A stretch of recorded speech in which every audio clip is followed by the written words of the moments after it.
مولاي صل وسلم دائما ابدا على حبيبك. السلام علیکم ورحمۃ اللہ وبرکاتہ۔ صوت الاسلام چینل میں آپ سب کو خوش آمدید۔ امید کرتا ہوں کہ آپ بخیر ہوں گے۔ آج کا ہمارا سبق ہے کھڑا زبر، کھڑا زیر، الٹا پیش۔ ان تینوں کو بھی حروف مدہ کی طرح تھوڑا کھینچ کر پڑھنا چاہیے۔ کھڑا زبر برابر ہوتا ہے الف کے، جیسے با کھڑا زبر با، با الف زبر با۔ تو چلیے شروع کرتے ہیں۔ اعوذ باللہ من الشیطان الرجیم، بسم اللہ الرحمن الرحیم۔ حمزہ کھڑا زبر آ، با کھڑا زبر با، تا کھڑا زبر تا، تا کھڑا زبر سا، جیم کھڑا زبر جا،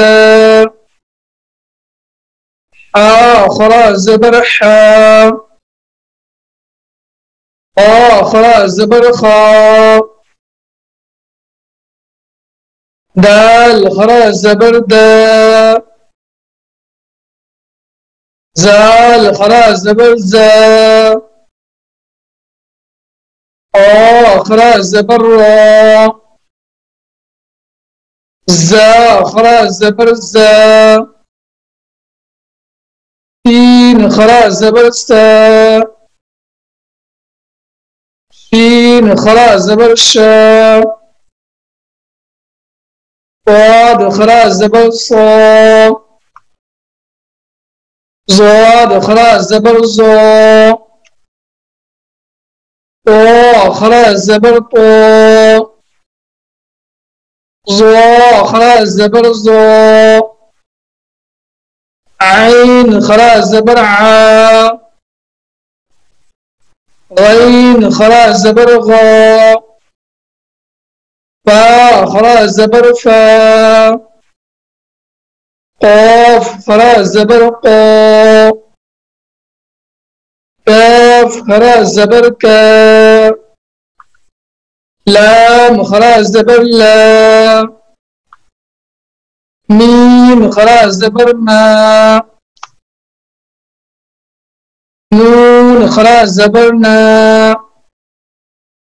واو کھڑا زبر وا، ہا کھڑا زبر ہا، حمزہ کھڑا زبر آ، یا کھڑا زبر یا، یا کھڑا زبر یا۔ یہ تھا ہجے، اب بنا ہجے پڑھیں گے۔ آ، با، تا، تا، جا، حا، قا، دا، زا، قا، زا، تا، شا، صا، ظا، طا، ظا،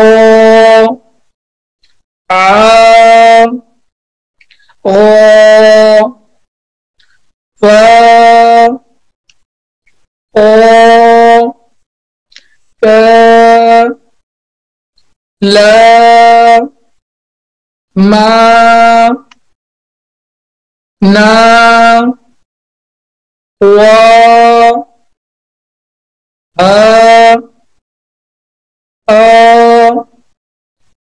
یا، یا۔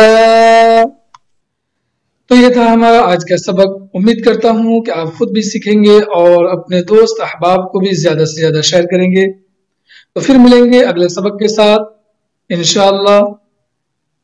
जब तक के लिए आप अपना ख्याल रखें और सबक याद करते रहें। शुक्रिया।